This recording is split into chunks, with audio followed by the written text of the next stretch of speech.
오늘 함께 은혜 받으실 하나님 말씀은 로마서 7장 14절부터 25절까지 말씀입니다. 로마서 7장 14절부터 25절까지 말씀 우리 한 목소리로 함께 합독하겠습니다. 우리가 율법은 신령한 줄 알거니와 나는 육신에 속하여 죄 아래에 팔렸도다. 내가 행하는 것을 내가 알지 못하노니 곧 내가 원하는 것은 행하지 아니하고 도리어 미워하는 것을 행함이라. 만일 내가 원하지 아니하는 그것을 행하면 내가 이로써 율법이 선한 것을 시인하노니 이제는 그것을 행하는 자가 내가 아니요 내 속에 거하는 죄니라. 내 속 곧 내 육신에 선한 것이 거하지 아니하는 줄을 아노니 원함은 내게 있으나 선을 행하는 것은 없노라. 내가 원하는 바 선은 행하지 아니하고 도리어 원하지 아니하는 바 악을 행하는도다.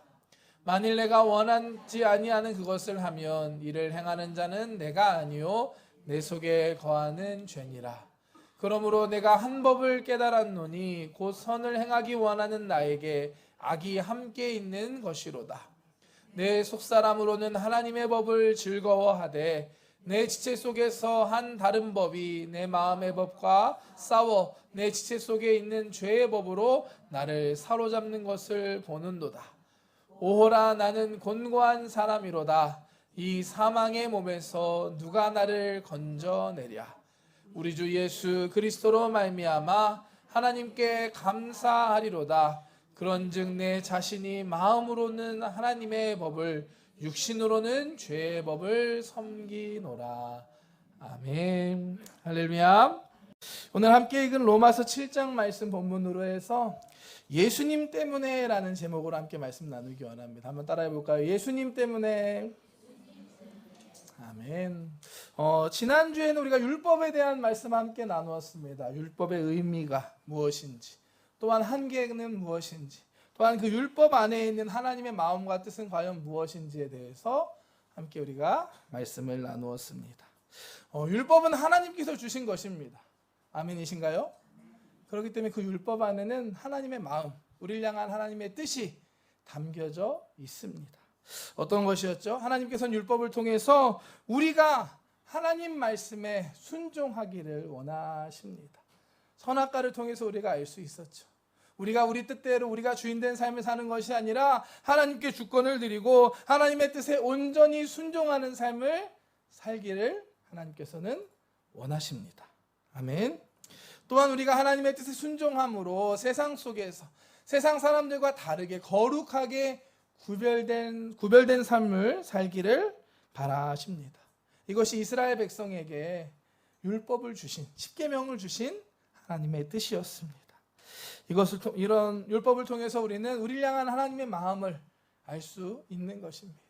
또한 우리는 율법을 통해 우리의 모습도, 우리의 연약한 부분, 우리의 죄도 알 수 있었습니다. 7장 7절 말씀 함께 볼까요? 그런즉 우리가 무슨 말을 하리요? 율법이 죄냐? 그럴 수 없느니라.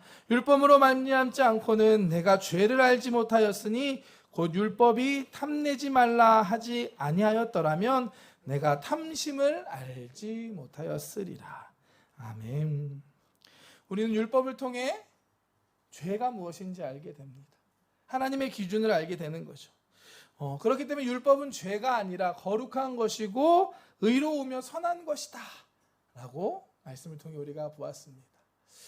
율법은 거룩하고 의로우고 선한 것이지만 하지만 이 율법은 우리를 거룩하게, 우리를 의롭게, 우리를 선하게는 할 수 없었습니다. 이것이 바로 율법의 한계이죠. 오히려 우리를 죄인 되게 하고 또 생명이 아닌 사망으로 인도하는 것이 율법이었습니다. 말씀 볼까요? 7장 10절 말씀. 생명에 이르게 할 그 계명이 내게 되하여 도리어 사망에 이르게 하는 것이 되었도다. 이것이 바로 율법의 한계였습니다. 그러므로 우리는 절대로 그 누구도 율법으로 구원을 받을 수 있는 사람은 없습니다. 구원의 길은 오직 하나, 우리 예수 그리스도, 예수님밖에 없습니다. 예수님께서 우리를 위해서 십자가에서 죽으시고 부활하심을 믿을 때 그 믿음으로 구원받는 줄 믿습니다. 아멘. 이와 같은 율법의 의미와 한계를 잘 알고 깨닫는 저와 여러분 되시기를 축복합니다. 오늘 본문도 계속해서 율법에 대한 이야기를 하고 있습니다. 율법은 신령한 줄 알거니와 라고 14절 말씀 시작했습니다. 율법은 신령한 것입니다. 하나님께서 우리에게 주신 것이고 거룩하고 의롭고 선한 것입니다. 무엇보다 우리에게 기준이 되어주는 것이 바로 이 율법의 하나님의 말씀입니다. 예전에 한국에서 정의란 무엇인가 라는 책이 유행한 적이 있습니다. 한번 보여주실래요? 이미지로.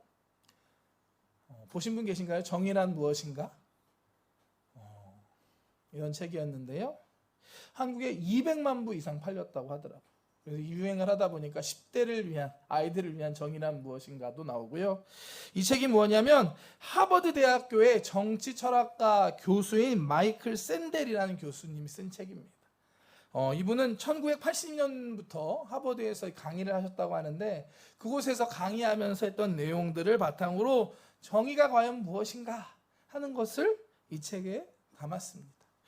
이 책에서 보면 정의가 무엇이냐, 정의를 판단하는 기준을 세 가지 얘기하는 거거든요. 뭐냐면 행복, 그리고 자유, 미덕, 이 세 가지가 이 정의의 기준이라고 설명합니다.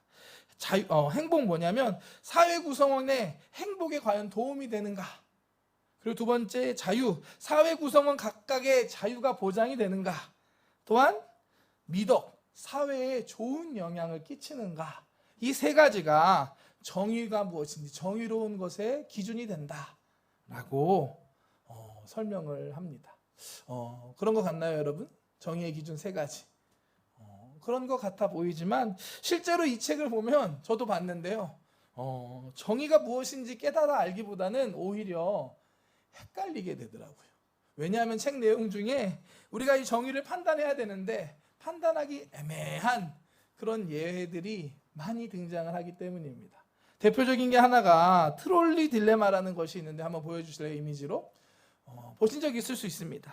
기차가 운행하는 동안에 문제가 생깁니다. 멈추지 못하게 되는 거예요. 그런데 이대로 가면 직진으로 쭉 가다 보면 앞에 5명이 있어서 이 기차에 치여 죽게 됩니다. 다행히도 이 전차를 다른 방향으로 옮길 수 있는 그 기기가 옆에 있는데 이 전차를 다른 선으로 보내면 5명은 살릴 수 있는데 그 다른 곳에 한 사람이 있어서 그 사람이 대신 치여서 죽을 수밖에 없게 됩니다. 어느 쪽도 대피할 시간은 없는 상황입니다. 이 상황에 어떻게 하는 것이 정의인가? 여러분 어떻게 생각하시나요? 한번 살짝 해볼까요? 그대로 둬야 된다. 아니면 철로를 바꿔야 된다. 나는 모르겠다. 도망갈래. 기도해야겠다. 뭐 이런. 쉽지 않죠. 이와 같은 어려운 질문들이 많이 나옵니다. 여기에 대해서 다양한 철학 사상에 대한 것들을 얘기하면서 판단의 기준들을 이야기합니다. 간단하게 설명드리면 공리주의, 절대 다수의 절대 행복이 가장 중요하다. 5명이 사는 게 한 사람이 하는 것보다 낫기 때문에 이런 사람들은 당연히 옮겨야 된다. 또 어떤 사람들은 의무론, 아니다. 우리가 인간으로서 우리가 이런 생명을 할 수 없다. 그냥 두는 게 맞는 거다. 이런 여러 가지 기준과 이런 것들을 설명해 줍니다. 그래서 이 책을 읽다 보면 사실은 정의가 무엇이구나, 이거구나 명확해지기보다는 고민이 많아지는 그런 경험을 했던 책이었습니다. 이처럼 인간적인 우리의 가치 판단은 상대적일 수밖에 없습니다. 죄에 대한 것도 마찬가지입니다.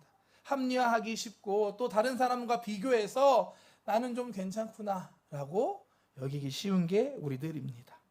하지만 우리가 하나님의 말씀 앞에, 이 율법 앞에 서게 된다면 우리는 우리 스스로가 죄인이구나 라고 인식할 수 있는 것입니다.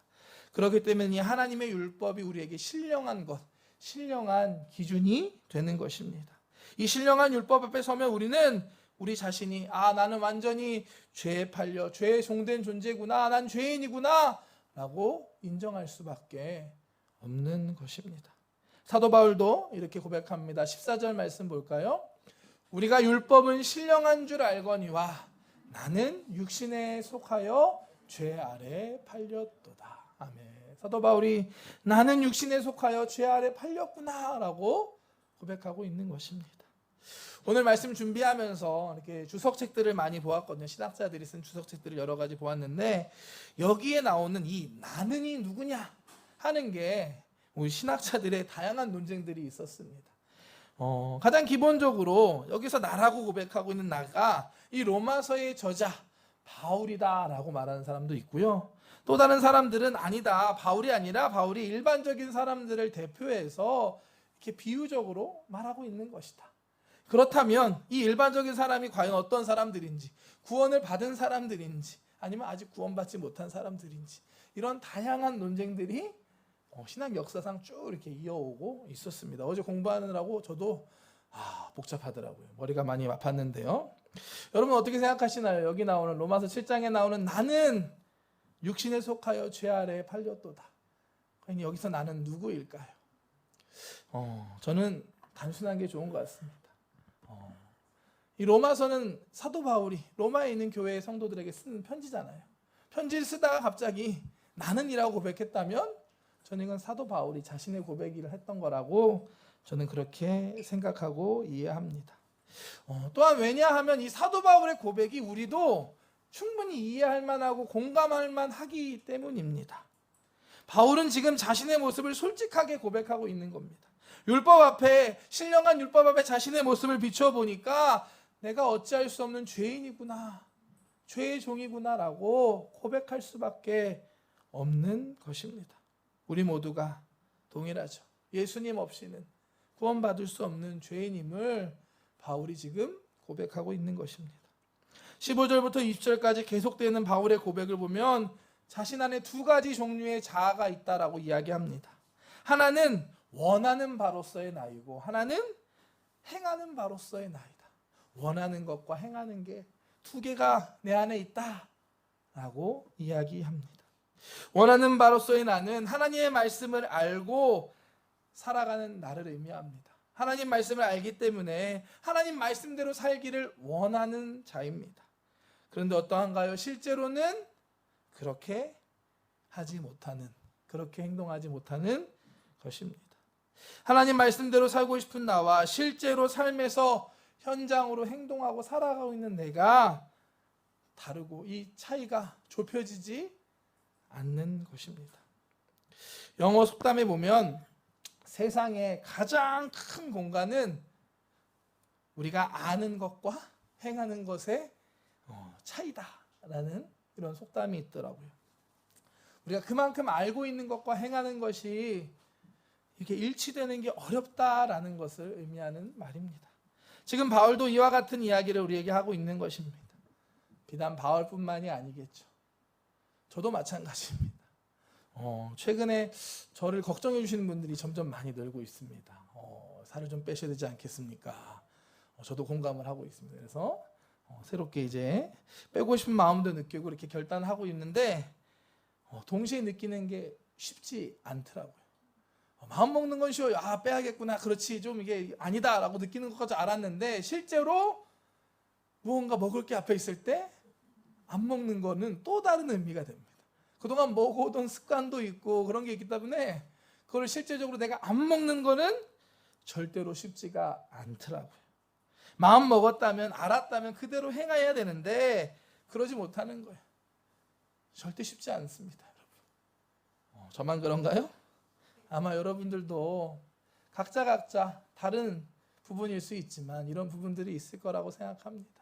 사랑하는 삶 살기를 원하고 예수님 전하는 빛과 소금의 삶을 살기 원하는데 실제로 살다 보면 승질이 나고 그냥 말하고 행동할 수밖에 없는 우리의 모습들을 보게 됩니다. 21절부터 24절까지 사도 바울은 이를 통해 한 가지 법을 깨달았다 라고 고백합니다. 말씀 한번 볼까요? 21절부터 말씀 보겠습니다. 그러므로 내가 한 법을 깨달았노니 곧 선을 행하기 원하는 나에게 악이 함께 있는 것이로다.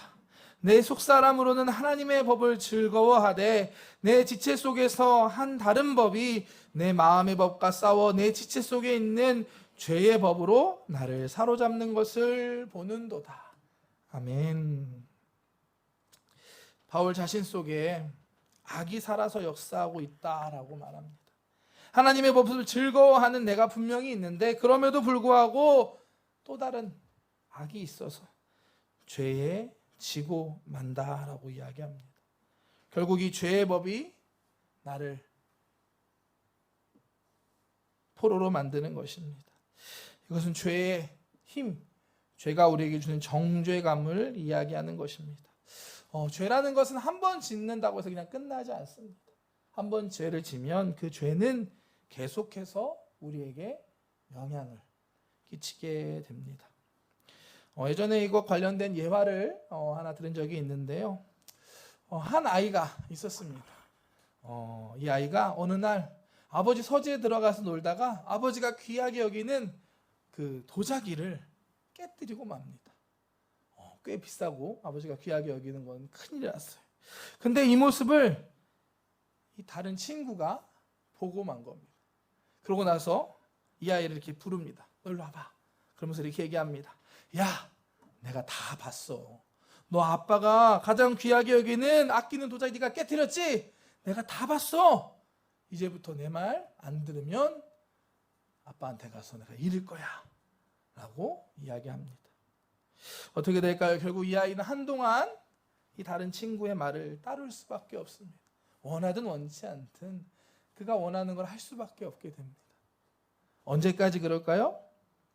아버지께서 이 사실을 다 알고 이 아들을 용서해주고 아버지의 진정한 사랑을 경험하기 전까지 그렇게 할 수밖에 없었습니다. 결국 자신의 잘못이 자신을 옥매고 많은 삶을 살게 되는 것입니다. 이것이 바로 죄가 우리에게 주는 정죄감을 이야기하는 것입니다. 죄는 우리에게 정죄감을 주어서 우리를 올가맵니다. 더욱 죄에 눌리게 만들고 또 다른 죄를 짓게 만듭니다. 무엇보다 우리에게 하나님 아버지에 대한 왜곡된 마음을 주게 됩니다. 하나님 앞에 나아가지 못하게, 그것조차 포기하게 만드는 것이 죄의 정죄감입니다. 이 죄의 정죄감에 속지 않는 저와 여러분 되시기를 주님의 이름으로 축복합니다. 사도 바울은 24절에 이렇게 절규하며 고백합니다. 오호라, 나는 곤고한 사람이로다. 이 사망의 몸에서 누가 나를 건져내랴.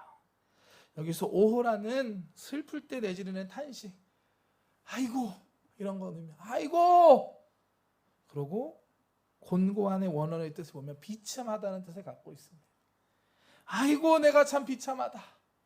원하는 것을 할 수 없고 원하지 않는 것을 할 수밖에 없는 그 모습, 참으로 비참한 모습입니다.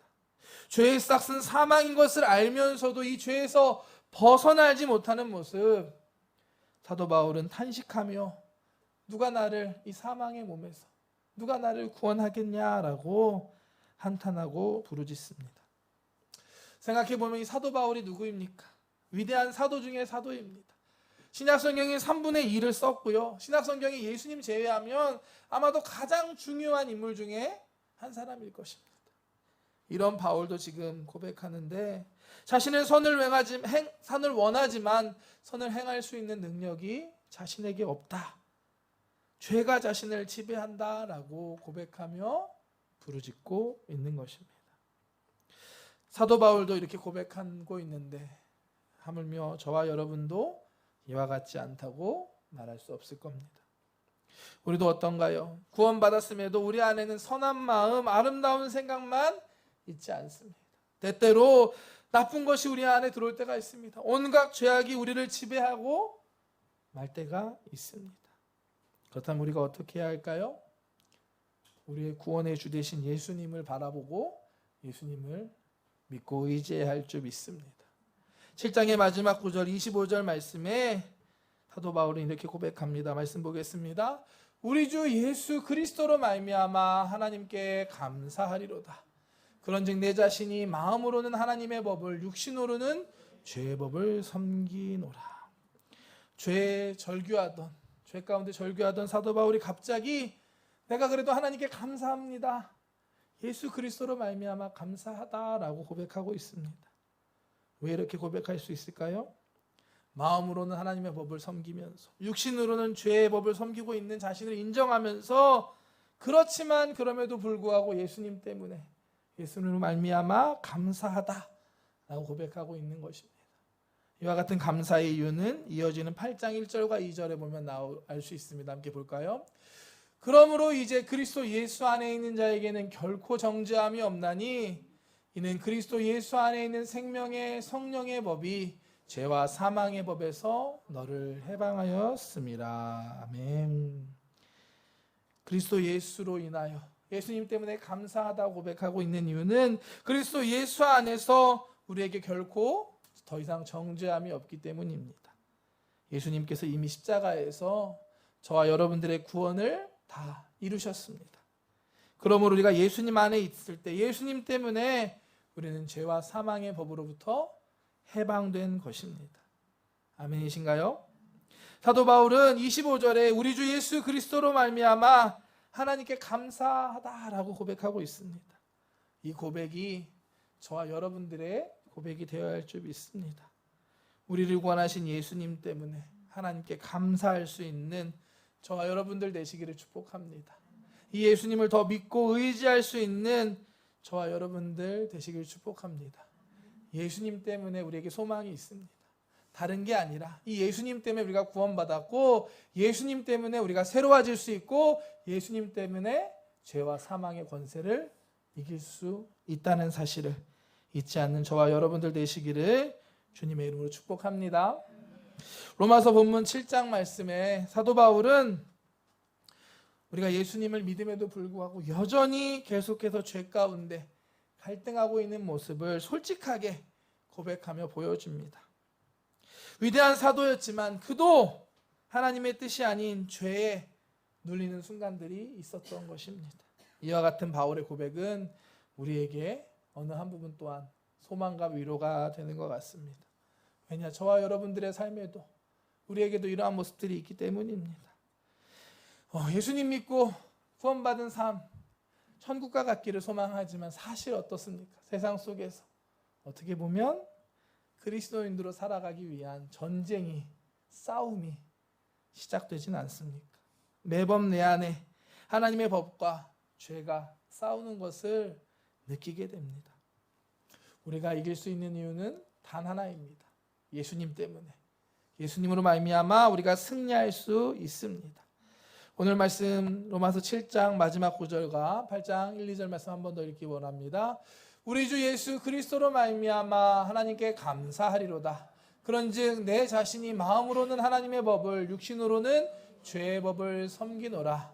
그러므로 이제 그리스도 예수 안에 있는 자에게는 결코 정죄함이 없나니 이는 그리스도 예수 안에 있는 생명의 성령의 법이 죄와 사망의 법에서 너를 해방하였음이라. 아멘. 아멘. 감사합니다. 우리는 예수님 때문에 구원받았습니다. 예수님께 감사할 수 있는 저와 여러분 되시길 축복합니다. 예수님 때문에 죄와 사망의 법에서 해방받았고 예수님 때문에 우리에게 소망이 있고 예수님 때문에 우리가 새로워질 수 있습니다. 이 예수님을 다시 바라볼 수 있는 저와 여러분들 되시기를 주님의 이름으로 축복합니다. 오늘 말씀에 사도 바울도 자신의 연약함을 고백하고 있습니다. 여러분 어떠십니까? 여러분들 안에 이러한 연약한 부분들이 있지 않으십니까? 내 힘으로 어떻게 할 수 없는 내 문제가 됐든지 환경의 문제가 됐든지 상황의 문제가 있든지 우리에게도 이와 같은 연약한 부분들이 있을 줄 믿습니다. 우리가 이것들 바라보면 소망이 없습니다. 낙심되고 절망밖에 안 보입니다. 우리의 소망 되신 예수님 바라볼 수 있는 저와 여러분들 되시기를 축복합니다. 예수님 때문에 소망을 품고 예수님 때문에 다시 힘을 낼 수 있는 저와 여러분들 되시기를, 예수님 때문에 승리하는 저와 여러분 되기를 주님의 이름으로 축복합니다. 축복합니다. 감사합니다. 기도하겠습니다. 사랑의 하나님 감사드립니다. 정말로 감사합니다.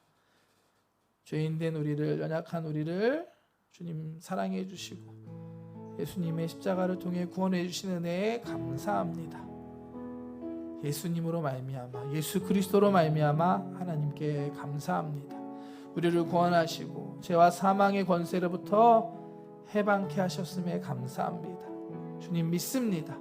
예수님께서 우리의 소망과 새로운 생명이 되심을 믿습니다. 우리가 주님 바라보면서 이 소망을 품고 나아가는 우리 모두가 되게 하여 주시옵소서. 주님 아시지요? 우리 안에도 연약한 부분들이 있습니다. 내가 원하는 것은 하나님의 뜻을 따르는 것이고 선을 행하는 것이지만 그러지 못하는 우리의 연약한 부분들이 있습니다. 환경의 문제, 상황의 어려움 또한 있습니다. 모든 것들 다 이 시간 주님 발 앞에 내려놓고 기도하며 주님 바라볼 수 있게 하여 주시옵소서. 나는 할 수 없지만, 사람은 할 수 없지만 하나님은, 우리 주님은 하실 수 있음을 믿습니다. 주님 안에서 새로운 소망을 품고 주님 때문에 다시 믿음으로 나아가는 우리 모두가 되게 하여 주시옵소서. 지금 이 시간 찬양하며 기도합니다. 우리의 믿음의 눈을 들어 주님을 보게 하여 주시옵소서.